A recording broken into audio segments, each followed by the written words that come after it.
आपके फार्म पे goats for sale भी हैं, अगर कोई इंटरेस्टेड हो तो मैं आपका फार्म का नंबर भी लगा दूंगा वीडियो में। बिल्कुल लगा दीजिए, मिल जाएंगी। बट हमने वापस आके बिकॉज बकरियों का शौक करते हैं तो उस वजह से इस चीज़ के ऊपर काम शुरू किया है।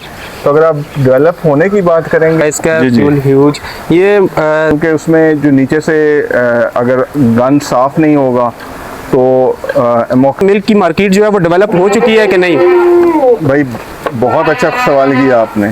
तो मैं आपको अपना एक्सपीरियंस शेयर करूंगा कि तो सबसे पहले बात है कि जो बेसिक प्रोटोकॉल्स हैं बच्चों की हिफाजत के लिए आप वो फॉलो करें। ये 2 बकरियों से हमने स्टार्ट किया था और आज अल्हम्दुलिल्लाह हमारे पास 130 प्लस इस टाइम पे इस फॉर्म में जानवर है माशाल्लाह। बाकी लोग जो नए फार्मर्स हैं उनको ये प्रॉब्लम आता है अक्सर कि वो गोट्स लेकर आते हैं दूसरे इलाके की, तो वो इधर एनवायरनमेंट में सस्टेन नहीं करती, पानी का मसला आता है, स्टमक का प्रॉब्लम आता है। तो आप जब नए जी, मैं हूँ यासिर, आज मैं आया हूँ चक शहजाद एक गोट फार्म का विजिट करने। तो चलते हैं फार्म की तरफ और आपको चल के एंटरटेन और एजुकेट करते हैं।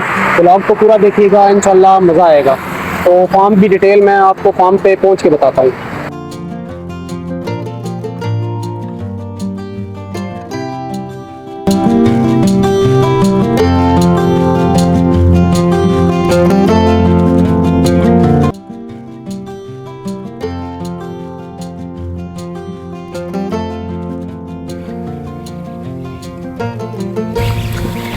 जी मैं अब अपनी फ़ाइनल डेस्टिनेशन जो है अपने गोट फार्म पे, जहाँ पे आपको आज विज़िट करवाना है, वहाँ पे पहुँच चुका हूँ। मेरे पीछे आप फार्म देख सकते होंगे। तो अभी अंदर चलते हैं और यहाँ के जो ऑनर हैं उनसे बात करते हैं और आपको मज़ीद एजुकेट करते हैं। जी मैं इस वक्त फार्म के अंदर मौजूद हूँ, फार्म के इनसाइड द फार्म आ चुका हूँ। मेरे पीछे आप फार्म का बैकग्राउंड भी देख सकते हैं। मेरे साथ यहाँ के ऑनर मौजूद हैं, उनसे बात। अस्सलाम वालेकुम फैज़ान भाई। कैसे हैं भाई? ठीक है जी फैज़ान भाई, अल्लाह का शुक्र हो। फैज़ान भाई, वैसे तो आरबी गोट फार्म के नाम से सोशल मीडिया पे एग्जिस्टेंस आपकी है, लेकिन कोई लोग नए देख रहे हैं हमें, तो उनको अपना थोड़ा सा इंट्रोडक्शन करवा दें, आप कब से काम कर रहे हैं और थोड़ा सा अपने फार्म के बारे में बता दें। जी अल्हम्दुलिल्लाह, बेसिकली तो आरबी फार्म पोल्ट्री का एक सेटअप चला रहे हैं आरबी फार्म्स के नाम से हम, और उसके बाद सेकंड प्रोजेक्ट हमारा ये आरबी गोट फार्म। 2021 से हम फार्मिंग स्टार्ट की है हमने, बकरिया फार्मिंग, और आज अल्हम्दुलिल्लाह 2026 हो गया और आपके सामने ही फार्म है। ये 2 बकरियों से हमने स्टार्ट किया था और आज अल्हम्दुलिल्लाह हमारे पास 130 प्लस इस टाइम पे इस फार्म में जानवर है माशाल्लाह। थोड़ा सा हमें ब्रीड्स के बारे में बताएं कि आपका फेवरेट ब्रीड कौन सा है, और आजकल आप मक्खी चीनी वगैरह हम देख रहे हैं, तो आप बताएं कौन से ब्रीड पे काम कर रहे हैं। और बेसिकली हमारी जो है ब्रीड वो मक्खी चीनी ब्रीडर है हमारे पास, और जो बाकी बकरियां हैं वो मिक्स हैं हमारे पास, जिसमें मक्खी चीनी भी हैं और देसी नस्ल की भी हैं। ठीक है फैज़ान भाई, अपने फार्म का थोड़ा सा विजिट करवा दें, अपना ब्रीडर हमें दिखा, डाइट और इनकी रूटीन के ऊपर भी आपसे बात करते हैं। ठीक है, आप आए, मैं आपको विजिट करता हूँ। ये हमारा सेक्शन है जिसमें ये बकरियां सारी फीमेल्स हैं, वो हमारा ब्रीडिंग जो नियर टू होती है ब्रीड, वो वाला सेक्शन है। उससे आगे हमारा बकरों का सेक्शन है जो हम कुर्बानी के लिए बकरा तैयार करते हैं जी। ठीक है, ये हम माशाल्लाह हमारा ब्रीडर आ गया माशाल्लाह। इसका नाम हमने रखा हुआ है यमन। यमन, इसको थोड़ा क्लोज दिखाते हैं। माशाल्लाह बहुत खूबसूरत ब्रीडर है। जी, जी। आपके पास हैवी साइज का जी, जी। Full huge. ये 6 दांत में हो गया अभी? जी ये माशाल्लाह 8 लगा हुआ है ये। अच्छा 8 लगा हुआ है। जी जी जी। तो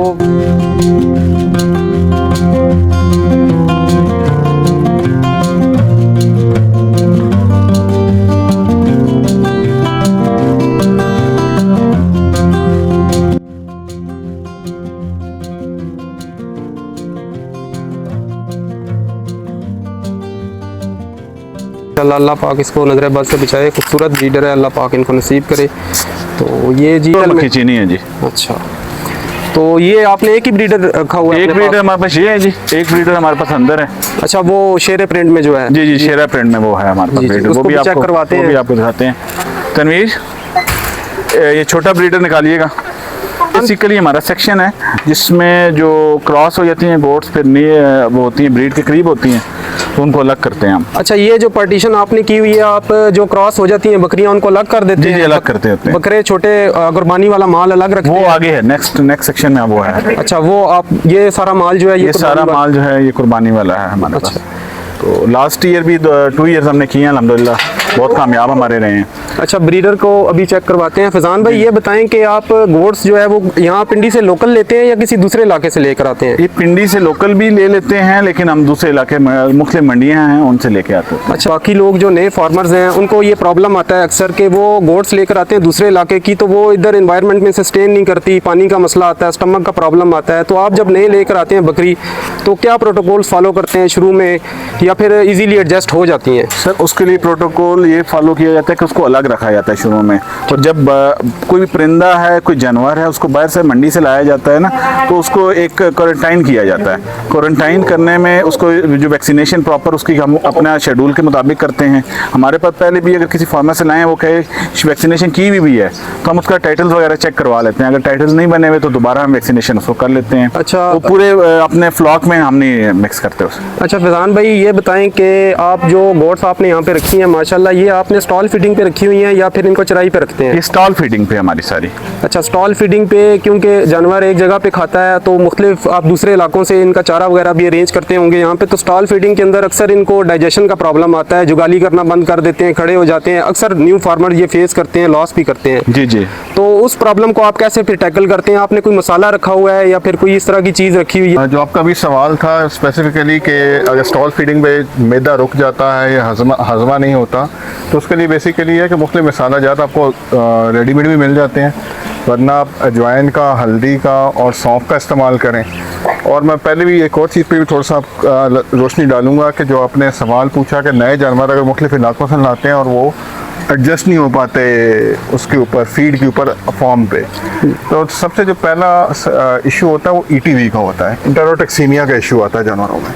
तो जब आप नया जानवर लेके आएँ तो फर्स्ट ऑफ ऑल आप उसको ETV की वैक्सीन कर दें। दूसरी बात, आप जिस इलाके से लेके आए हैं, जिस ओनर से लेके आए हैं, वहाँ पे थोड़ा आइडिया और अंदाज़ा कर लें कि वो क्या फ़ीड खा रहा है इस टाइम पे, और अब जब आप आ रहे हैं तो आपकी फ़ीड उससे ममासलत रख रही है या नहीं रख रही। अगर आप डिफरेंट फीड डाल रहे हैं तो एकदम अपनी फीड पे शिफ्ट ना करें जानवर को। ज़्यादातर नॉर्मली जो लोग मंडी से जानवर लेके आते हैं वो सब्ज़ चारे पे लगे हुए होते हैं, तो आते साथ अगर आप उसको सब्ज़ चारे से अपनी फीड पे या TMR पे करेंगे तो उसको ETV का इशू हो सकता है और जानवर की इवन लाइफ भी जा सकती है। तो फॉर दैट रीज़न आप उसको ETV की वैक्सीन करें और पहले 10-15 दिन उसको 100% पहले सब्ज़ चारा दें, देन उसमें मिक्स करते जाएं, आहिस्ता आहिस्ता फीड चेंज करें। 15 दिनों में उसको आप TMR पे या अपनी फीड पे लेके आएँ तो इंशाल्लाह उसमें फिर इशू नहीं होता। अच्छा, ये बताएं कि ये जो आपने बताया है कि जो मसाला आपका सौंफ अजवाइन वाला आपने बताया, ये रेगुलर बेसिस पे देते हैं या जो जानवर खाली बीमार हो जाए उसको देते हैं? नहीं जी, ये रेगुलर हमारी फीड में हम इंक्लूड कर देते हैं ताकि एक प्रॉपर तरीके से उनको डाइजेशन एंड वो जो चीज़ है उसका रेगुलर मामला चलता रहे। आप मक्खी चीनी या फिर यही देखते हैं या आपने टेडी पर भी काम किया है? भाई हमारा जो उसमें सबसे बड़ा पॉइंट है वो ये है कि हम महंगी बकरी पे काम ही नहीं करते। हमने ब्रीडर पे ख़र्चा किया हुआ है और बकरी हम कोशिश करते हैं कि बकरी जो है वो हम नॉर्मल बकरी लें और फिर ब्रीड खुद करवाएं। अब इसमें मैं आपको अभी पिछला सेक्शन अपना दिखाऊंगा जो बच्चों वाला सेक्शन है। अब बिकॉज हमने ब्रीडर अच्छा रखा हुआ है तो फॉर दैट रीज़न जो हमारे पास नेक्स्ट ब्रीड आ रही है वो बेहतर आती जा रही है। अच्छा फैजान भाई, आपका जो प्रॉफिट जनरेटिंग इसमें जो मेन जो की है वो क्या है? आप इसके मिल्क सेल करते हैं या बच्चों पे निसार करते हैं या कुर्बानी वाला काम करते हैं ज़्यादा? देखिए हम तीनों काम कर रहे हैं जी। अच्छा। हम दूध भी बेच रहे हैं, उसके बाद हम कुर्बानी पे भी काम कर रहे हैं और हम बच्चे भी सेल कर रहे हैं। अच्छा, इस काम में जो सबसे ज़्यादा प्रॉफिटेबल चीज़ है वो बच्चे हैं। नए फार्मर्स अक्सर जो उनको मसला आता है वो बच्चों को नहीं बचा सकते, तो बच्चों को बचाने के लिए आप क्या प्रिकॉशनरी मेजर्स लेते हैं जिससे बच्चा ज़ाया ना हो? क्योंकि इस काम में अगर बच्चा नहीं बचेगा तो इस काम में प्रॉफिट जनरेट करना बहुत मुश्किल हो जाता है। ये तो भाई बहुत अच्छा सवाल है, बल्कि मैं आपके साथ एक्सपीरियंस अपना शेयर करूँगा इसी बात के ऊपर कि हम भी कुछ अर्सा पहले नए फार्मर ही थे और हमने पिछले साल इवन जो है अपने कम से कम 30-40 बच्चे ज़ाया भी किए हैं इसी चक्कर में। तो सबसे पहले बात है कि जो बेसिक प्रोटोकॉल्स हैं बच्चों की हिफाजत के लिए आप वो फॉलो करें। उसके बाद बच्चों की केयर के लिए जो सबसे ज़रूरी चीज़ होती है वो पहले 2 से 3 महीने बच्चे को मिट्टी से दूर रखना है आपने। प्रॉपर डिवर्मिंग करनी है, वैक्सीनेशंस करनी है प्रॉपर। तो ये चीज़ें अगर आप प्रोटोकॉल्स चलाएँगे तो इंशाल्लाह बच्चे बच जाते हैं। हमने इसीलिए भी आपको अंदर दिखा देते हैं कि इस साल जो है एलिवेटेड सिस्टम लगाया बच्चों के लिए आल तो हमने उसको उस पर भी कुछ ज़्यादा खर्चे वाली साइड पे हम नहीं गए, उसमें हमने ये शटरिंग वाले फटे लिए हैं और बहुत सी मेहनत हमने खुद अपने हाथों से की है, ठीक है।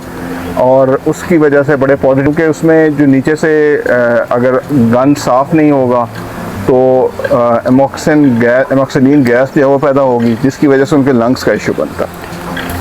जब बकरी को क्रॉस करवाते हैं, इसका कोई टाइम पीरियड आपने रखा हुआ है कि आपने ब्रीडिंग सीजन डिक्लेयर करके क्रॉस करवानी है, या फिर ये खुद ही यहाँ पे ब्रीडर बीच में रहता है तो क्रॉस हो जाती हैं? क्योंकि अगर ब्रीडिंग सीजन डिक्लेयर ना हो तो एक्सट्रीम वेदर में अगर बच्चे आते हैं उनको बचाना जो है वो ज़्यादा मुश्किल हो जाता है। मिल्क की मार्केट जो है वो डेवलप हो चुकी है कि नहीं? भाई बहुत अच्छा सवाल किया आपने। तो मैं आपको अपना एक्सपीरियंस शेयर करूंगा कि माशाल्लाह हम 2024 में सऊदीया गए थे हज के ऊपर, तो वहाँ पे हमने हर फ्रिज में देखा था कि ऊँट का दूध, बकरी का दूध और गाय का दूध मौजूद था। लेकिन अगर पाकिस्तानी मार्केट में देखें तो साइकोलॉजिकली या हेरिटेज है कि हमें भैंस का दूध ज़्यादा पसंद है, इवन गाय का दूध भी लोग पसंद नहीं करते। बट हमने वापस आके बिकॉज बकरियों का शौक़ करते हैं तो उस वजह से इस चीज़ के ऊपर काम शुरू किया है। तो अगर आप डेवलप होने की बात करेंगे तो अभी ये टाइम लगेगी मार्केट, लेकिन अभी इसको हम लोग जिस तरह से ट्रीट कर रहे हैं वो नीश ग्रुप पर, मतलब हर कोई अफोर्ड भी नहीं कर सकता, बिकॉज हम जो दूध बेच रहे हैं वो 700 रुपये लीटर है। तो हर बंदे की शायद उतनी फिजिबिलिटी या पॉसिबिलिटी नहीं होती कि वो परचेज़ कर सके। तो उसी तरह से हम लोग अपना नीश ग्रुप के हिसाब से एरियाज टारगेट किए हुए हमने और कस्टमर्स भी टारगेट किए हुए हैं। तो जो हमारा एक्स्ट्रा दूध होता है वो हम सेल कर देते हैं। बट सबसे बड़ी प्रायोरिटी इसमें ये भी है कि हम बच्चों को पिलाने के बाद जो बचता है वो सेल करते हैं, क्योंकि जैसा कि आपने पहले खुद बताया कि बच्चे जो है ना वो प्रॉफिट है इस काम में। पाकिस्तान की मार्केट में बच्चों की सबसे ज़्यादा वैल्यू है। दूध आल तो हम बेच लेते हैं लेकिन उतना बेचते हैं जो एक्स्ट्रा होता है, ताकि खर्चे वगैरह कुछ जो है वो उधर से पूरे हो सकें। अच्छा, आपके फार्म पे इनकी क्या डाइट प्लान है, क्या रूटीन है खुराक की? सुबह से लेकर शाम तक आप इनको क्या डाइट देते हैं? भाई जो रूटीन है वो 2 टाइम फीडिंग की है, एक सुबह और 6 बजे और शाम को 7-8 बजे, मतलब 5:30-6 बजे से 7 बजे के मौसम के हिसाब से। अगर मौसम अभी थोड़ा सा बेहतर हो गया तो हम अक्सर थोड़ा जल्दी फीडिंग कर देंगे, बट नॉर्मली यही होता है 5:30-6 बजे फीड देते हैं। सुबह के टाइम पे इस टाइम पे हमारे पास मूंगी का भूसा चल रहा है और शाम को हम पहले फीड डालते हैं, वरना हमने अपना तैयार किया हुआ, और उसके बाद हम वही मूंगी का भूसा डाल दें। ऑन एवरेज ये मक्खी चीनी बकरियां कितना दूध दे रही हैं, ये जो आपने खुराक बताई है इसके ऊपर? भाई इसमें जो हमारे पास अगर मैक्सिमम किसी बकरी ने दूध दिया है ना, 2.5 लीटर है, ऊपर 5 लीटर। अच्छा, वो से ऊपर हमने दूध अभी तक नहीं लिया। अच्छा, वो जो अच्छा दूध देने वाली बकरी है उसका हमारे व्यूवर्स को थोड़ा सा शो करवा सकते हैं? वो कौन सी बकरी है जो आपके पास सबसे अच्छी आपकी बकरी जो दूध दे रही है? ये मक्खी चीनी जी बकरी है हमारे पास माशाल्लाह, और ये दूध की कैपेसिटी में अच्छी बकरी है। इसके अलावा अगर मैं आपको दिखाऊं तो हमारी घर की जो पट्ठे हैं ना, उनका दूध भी बहुत अच्छा है। वो फुल जवान नहीं है लेकिन मैं आपको दिखा देता हूँ पट्ठे। जी, उन्होंने भी पहला सुआ किया है और इवन 1.5 लीटर तक उन्होंने भी टच किया है दूध को। आप ऑनलाइन सेल करते हैं या आपके पास पक्के कस्टमर हैं वो खुद यहाँ पे आके यहाँ से आपको? ऑनलाइन हम होम डिलीवरी दे रहे हैं। अच्छा, होम डिलीवरिंग पैकिंग यहाँ से भी लोग लेके जाते हैं, लेकिन हम ज़्यादातर होम डिलीवरी। बकरी का दूध अभी तक कोई ब्रांड नहीं बन सका, आपका कोई इरादा है इन फ्यूचर इसको ब्रांड बनाने का? क्योंकि इसकी शेल्फ लाइफ को कैसे इंक्रीज करना है, कुछ रिसर्च की है आपने इसके बारे में? क्योंकि इसकी शेल्फ लाइफ को अगर बढ़ाया जा सके तो फिर इसको ब्रांड बनाया जा सकता है। देखिए, जो शेल्फ लाइफ बढ़ाने के लिए वो तो UHT ट्रीटमेंट है, और UHT ट्रीटमेंट के लिए बेसिकली प्लांट लगाने की ज़रूरत है, दैट नीड्स इन्वेस्टमेंट। तो अभी जिस तरह से मैंने पहले कहा कि अभी मार्केट इस तरह से डेवलप नहीं हुई कि हम इतने बड़े खर्चे पे जाएं, बट हमारा इंशाल्लाह फ्यूचर प्लान लाजमी है कि अल्लाह ने सेहत ज़िंदगी दी तो बंदा इवन वो कंसिडर कर सकता है, UHT ट्रीटमेंट वाली साइड पे जा सकता है। हाँ, इस टाइम पे जो अगर हम शेल्फ लाइफ वाली जो आप बात कर रहे हैं, रिसर्च भी करेंगे तो जो नॉर्मल मिल्किंग के बाद दूध फौरी तौर पे अगर आप फ्रोज़न में ले जाएं उसको, तो वो दूध इवन 6 महीने तक भी चल सकता है। और हमने फ्रोज़न दूध भी सेल किया है, बट उसमें फिर कस्टमर प्रेफरेंस होती है कि ज़्यादातर कस्टमर कहते हैं फ्रेश दूध आओ। आपके फार्म पे गोट्स फॉर सेल भी हैं, अगर कोई इंटरेस्टेड हो तो मैं आपका फार्म का नंबर भी लगा दूंगा वीडियो में। बिल्कुल लगा दीजिए, मिल जाएंगी। ये जी छोटे जो बच्चे हैं आपको अभी फ्रंट पे मैं दिखा देता हूँ। ये कुछ जो हैं 1-1.5 महीने के और बाकी पट्ठे हैं। जो बकरे थे हमारे पास 2-2.5 महीने के, वो हमने बैक साइड पे शिफ्ट किए हैं, वो भी दिखा देता हूँ। ये इस साल के बच्चे हैं हमारे पास, ये पट्ठे हैं ज़्यादातर।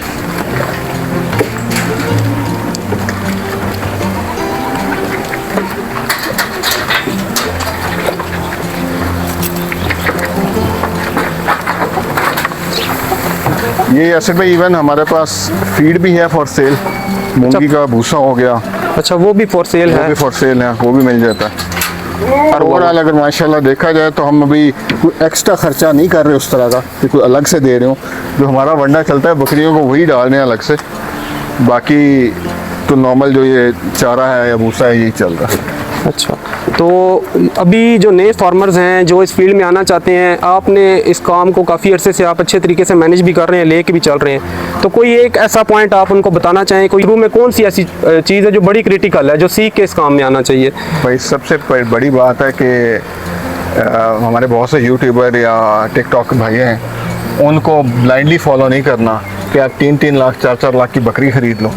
आप नॉर्मल पैटर्न पे चलो, क्योंकि एंड रिजल्ट जो है वो 2 ही प्रोडक्ट हैं जो बकरी के हैं, या गोश्त है या दूध है। ना कसाई पूछता है कि कितने लंबे कान थे या कितनी बड़ी बॉडी थी, उसने अपने रेट से गोश्त लेना है। और ना ही कोई जो दूध लेने वाला बंदा है वो कहेगा कि ये मक्खी चीनी का है या अमृतसरी का है या किसका दूध है। ब्रीडिंग सेटअप या शौक वाला सेटअप ठीक है, वहाँ पे आप इतना खर्चा कर सकते हैं, लेकिन हर कोई अगर उस खर्चे पे जाएगा या उस साइड पे जाएगा तो वो मतलब फिजिबल रहेगा नहीं। उस तरह से सेचुरेशन हो जाएगी मार्केट में और होती जा रही है। 2 साल में आप करोड़पति हो जाएंगे, तो ये इसमें क्या रियलिटी है? आप इसकी थोड़ी सी रियलिटी बताएं कि इस काम में कितना टाइम लगता है एक बंदे को स्टेबल इनकम जनरेट करने के लिए?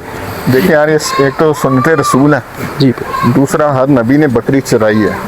अब चराने वाले काम से हम शहर में रह गए हुए हैं, उसकी वजह से आपकी कॉस्ट इम्पैक्ट ऊपर चला जाता है। दूसरा बात यह है कि ये सब्र वाला जानवर है। मैं अगर उससे कहूँ कि आज आपने बकरी ले ली और एग्जैक्ट 5 महीने बाद आपकी डबल हो जाएंगी, तो ये बड़ा मुश्किल काम है। आपने जो लिए क्या पता आपकी किस्मत लाख कितनी चलेगी और डबल हो भी जाए, बट डबल होने के बाद यूँ बच्चे पैदा होंगे तो बच्चों की संभाल करना या उनकी प्रॉपर टेक केयर करना, उनको जवान करना, ये एक पूरा प्रोसेस है जो एक टाइम मांगता है, रिसोर्सेज मांगता है और मेहनत मांगता है।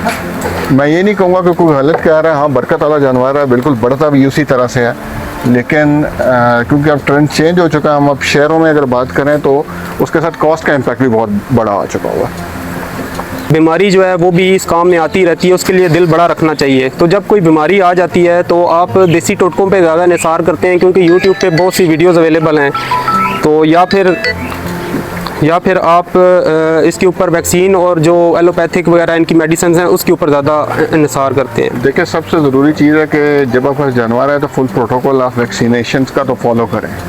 उसके बाद देसी टोटके भी आपको लाजमी मालूम होने चाहिए, और नॉर्मल जो बेसिक वेटनरी की इंफॉर्मेशन है और तरीके हैं वो भी मालूम है। देसी टोटकों पे भी आप इन्हिसार कर सकते हैं, और एलोपैथिक या वेटनरी जो मेडिसिन है उस पर भी मुख्तलिफ तरीके हैं, तो उसको फॉलो करना चाहिए। जो नया फार्मर है उसको एनिमल्स कहाँ से बाय करने चाहिए? अपने लोकल इन्वायरमेंट के करने चाहिए, मंडियों से करने चाहिए, या इस तरह के फार्म से करने चाहिए? आप क्या रिकमेंड करते हैं? और किस एज के जानवर बाय करने चाहिए जो वो शुरू में उसका एक्सपेरिमेंटल फेज़ होता है वो भी अच्छा गुजर जाए और उसको लॉस भी ना हो? मैं एक्सपीरियंस शेयर करूँ तो नॉर्मली जो बेहतर रहता है अगर एक नए फार्मर के लिए, तो वो ऐसी बकरी बाय करे जिसके साथ बच्चे हों, 1-1.5 महीने के 2 महीने के बच्चे हों, तो वो आपको बच्चे प्रॉफिट दे जाते हैं। 4-6 महीने बाद साथ बच्चा जवान हो जाता है, साथ आप बकरी को भी 2-3 महीने संभाल लेते हैं, उसके बाद ब्रीडिंग वाली साइड पे लेके जाते हैं, तो वो भी आपका एक साइकिल सेट हो जाता है। लोकेशन वाली बात है कि कहाँ से बाय करना चाहिए, वो ऑल डिपेंड करता है कि आपकी अपनी लर्निंग कितनी है। मंडी से भी ख़रीद सकते हैं, हमने भी जानवर जो है मंडी से भी ख़रीदे हैं, लोगों से भी ख़रीदे हैं। इकट्ठे जानवर ख़रीदना वो रिस्की हो सकता है, तो वो नहीं करना चाहिए। जो ये ब्लॉग या वीडियो देख रहे हैं उनकी फार्म जो गोट फार्मिंग जर्नी है उसके अंदर लाजमी वैल्यू ऐड होगी इंशाल्लाह। तो ये हमारा अंदर से सेटअप है जी, ये पंखे चल रहे हैं, आप देख रहे हैं। गर्मी का मौसम होता है तो ये खुद ही एनिमल्स अंदर आ जाते हैं, और जब उनको बाहर धूप साया मिलता है तो बाहर चले जाते हैं। ये कुर्बानी के लिए हमारी अपनी होम ब्रीड है। इसी बकरा इम्यूनिटी हमेशा बेहतर होती है जी। बेसिकली देखें ना, प्रोडक्ट हमारी मीट है और कुर्बानी पे बकरा है, ठीक है। मीट जो लेता है वो कसाई लेता है, कसाई अपने रेट पे लेता है, तो बहुत ज़्यादा महंगी चीज़ रखने का फ़ायदा नहीं है। आप देखें माशाल्लाह बहुत खूबसूरत जानवर हैं ये हमारे इंशाल्लाह कुर्बानी 2026 के कुछ इधर हैं, कुछ वो आप पीछे देख के आए थे, जी। कुछ उधर हैं। पर केजी के हिसाब से देते हैं हम लोग, पिछले साल भी हमारा जो रेट था वो 2250 था। जी। इससे पिछले साल का जो रेट था 1750 रुपये हमने बेचा था। और क्योंकि पर केजी में थोड़ा सा कस्टमर के लिए भी आसानी हो जाती है और हमारे लिए भी आसानी हो जाती है कि बहस नहीं करनी पड़ती। अब हम उसका डबल मांगें और फिर कंसेशन करते रहें तो वो थोड़ा मुश्किल हो जाता है। कि मार्केट का रेट होता है वो हम डिफाइन कर देते हैं और कंडा रख देते हैं। ये जो आपने टैक्स लगाए ये बड़ी यूनिक चीज़ है, ये अक्सर फार्मों पे या किसी मंडी में मैंने नहीं देखा। इन टैक्स का क्या मकसद है? आइडेंटिफिकेशन ऑफ द एनिमल आसान होती है। हमारे पास इस दफ़ा माशाल्लाह अभी तक 40 एक जानवर हैं, तो हमने ये टैग्स लगा कर नंबर एलोकेट करके तो उनके आइडेंटिफिकेशन का एक रजिस्टर बना लिया हुआ। बिल्कुल जी, उसकी एज पता चल जाती है, फीडिंग का जो पैटर्न है वो भी हम देख लेते हैं और किस सेक्शन में है वो भी हमें अंदाज़ा हो जाता है। उसमें हमारे पास 2 किस्म की प्रोडक्ट्स हैं, 2 किस्म की प्रोडक्ट्स हैं, वाइट एग्स हैं और ब्राउन एग्स हैं। वो दोनों हम सेल करते हैं। बाकी इसके साथ देसी चिकन भी हम सेल करते हैं, वो होम डिलीवरी है हमारी। अगर कोई ट्विन सिटीज़ में से हमें ऑर्डर दे तो हम उसको होम डिलीवर कर देंगे। वो पैक्ड होता है हमारा देसी चिकन। अच्छा, देसी चिकन, एग्स और गोट फार्मिंग, ये 3 चीज़ें आप कर रहे हैं और ऑर्गेनिक काम कर रहे हैं? जी जी, अल्हम्दुलिल्लाह ऑर्गेनिक काम कर रहे हैं। अच्छा। हम 10 साल से काम कर रहे हैं। 2016 में ये जर्नी स्टार्ट की थी और आज पूरा डिकेड हो गया, 2026 में हम खड़े हैं। आपका बिजनेस, आप अपना एक्सपीरियंस शेयर कर दें थोड़ा सा। जी, बेसिकली ये ऑर्गेनिक फार्मिंग बहुत अच्छा बिजनेस है जी, सक्सेसफुल बिजनेस है और एक गैप है इस टाइम के ऊपर ऑर्गेनिक प्रोडक्ट्स में, तो इसीलिए हमने इस बिजनेस को किया और अल्हम्दुलिल्लाह 10 साल में बड़ी अच्छी हमें इसमें अचीवमेंट्स मिली। तो कंज्यूमर रिस्पांस आपको ठीक बहुत अच्छा रिस्पांस है जी, कंज्यूमर रिस्पांस बहुत अच्छा है। इस टाइम पे कंज्यूमर सारी ऑर्गेनिक चीज़ को सर्च करता है और अल्हम्दुलिल्लाह ऑर्गेनिक चीज़ हमारे पास अवेलेबल है। चलें फैज़ान भाई, आपने अपना कीमती टाइम हमें दिया और बहुत अच्छे से गाइड किया, आपका बहुत शुक्रिया। फिर भी इंशाल्लाह आपके पास दोबारा भी आते रहेंगे और अपने व्यूवर्स को एजुकेट करते रहेंगे। बहुत शुक्रिया सर। बहुत शुक्रिया जी, बहुत शुक्रिया। अभी भी आज का व्लॉग था और ये आरबी ऑर्गेनिक फार्म्स का आपको विज़िट करवाया है, तो उम्मीद है कि आप इससे कुछ वैल्यू ऐड करेंगे और जो भी लोग इस काम में आना चाह रहे हैं या फार्मिंग का सोच रहे हैं तो उनको इससे कुछ बेहतर रहनुमाई मिल सकती होगी। तो फिर किसी मज़ीद व्लॉग में किसी नई लोकेशन, किसी नए फॉर्म से आपके साथ फिर मिलेंगे। तब तक के लिए मुझे इजाज़त दीजिए। अल्लाह हाफिज़।